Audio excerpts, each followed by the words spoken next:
ప్రస్తుతం ఏపీ రాజకీయాల్లో సవాళ్ల పర్వం స్టార్ట్ అయింది. ప్రచారంలో ప్రధాన పార్టీల నేతలు మాటల పదునును పెంచుతున్నారు.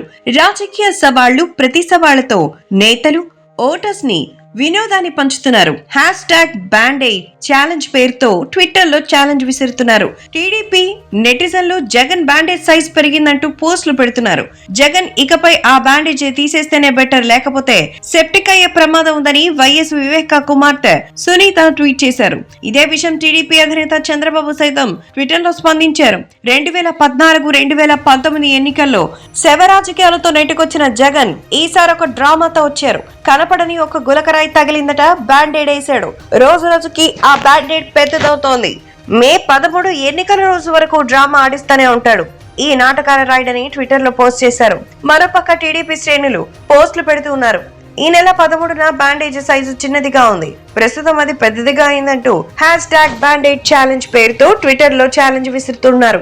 అయితే నేను ఉన్నాను, నన్ను గుర్తించండి అంటూ 30 years ఇండస్ట్రీ టాలీవుడ్ నటుడు పృథ్వీరాజ్ ఒక ఛాలెంజ్ విసిరారు. జనసేన తరపున ప్రచారం చేస్తూ ముద్రగడను లక్ష్యంగా చేసుకుని ఆయన విమర్శలు చేశారు.